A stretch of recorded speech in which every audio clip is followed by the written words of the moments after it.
Picture this: your once affordable grocery run turning into a budget-busting ordeal, with prices sneaking higher and your wallet feeling the pinch. Welcome to the gripping world of UK inflation on the rise. But here's where it gets controversial. Is the Bank of England's 2% target still relevant in today's economic whirlwind? Or is it time to rethink what stable really means? Let's dive into the latest updates, breaking it all down simply so everyone can follow along. Live reporting. Edited by Joanna Chisholm and Merida Mully. August's inflation figures reach a 19-month peak, published at 6:37 British Summer Time. Tommy Lumby, BBC Business Data journalist. Across the UK's economy, prices climbed by an estimated 3.8% over the year ending in August 2025. For more details, check out this link: https://www.bbc.co.uk/news/articles/cdj4r70, matching the rate from the previous 12 months through July. This July to August figure marks the highest point since January 2024, when it stood at 4%. Still, it's far from the peaks we saw in late 2022, as illustrated in the chart below. Notably, the costs of food and non-alcoholic beverages kept surging, with sharp hikes in items like beef, butter, chocolate, and coffee. To put this in perspective, think about how a staple like coffee might cost you a few extra pounds per week. Small increases add up quickly, impacting everyday budgets for families. What exactly is inflation? Published at 6:17 British Summer Time. Image source: Getty Images. Inflation is basically a measure of how fast the prices of goods and services are increasing.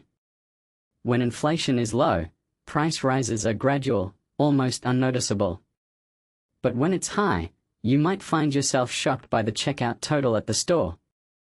Importantly, if inflation slows down, it doesn't mean prices are dropping, just that they're going up more slowly than before. Let me illustrate with a simple example to make this crystal clear for beginners.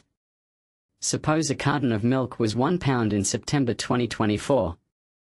By September 2025, it costs £1.05. That means the annual inflation rate for milk is 5%. If inflation were only 2%, the milk would be £1.02, still above last year's price, but the increase is milder. Of course, milk is just one item in the bigger picture.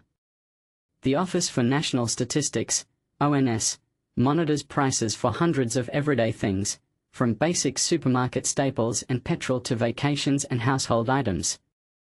They compile this into a basket of goods to calculate the key inflation rate, known as the Consumer Prices Index, CPI, updated monthly. This helps us understand the overall cost of living pressures, and this is the part most people miss. Inflation affects everyone differently, hitting low-income households hardest because essentials like food take up a larger share of their spending. Inflation rate poised to climb as new data arrives, published at 6:13 British Summer Time. Lucy Hooker, Business Reporter. Image source: EPAFE. We're gearing up for the latest UK inflation data today, with experts predicting a slight uptick from 3.8% in August to 4% by September. If that pans out, prices would be doubling the speed the Bank of England considers ideal. Their target is 2%. This would also represent the highest rate since January 2024. Why does September matter so much?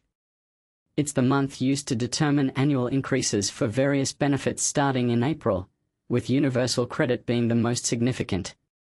The ONS will release the figures at 7 o'clock British Summer Time, and we'll keep you updated with live analysis from our team. As we watch these numbers unfold, it begs the question: are government policies effectively tackling inflation, or are global factors like supply chain disruptions playing a bigger role?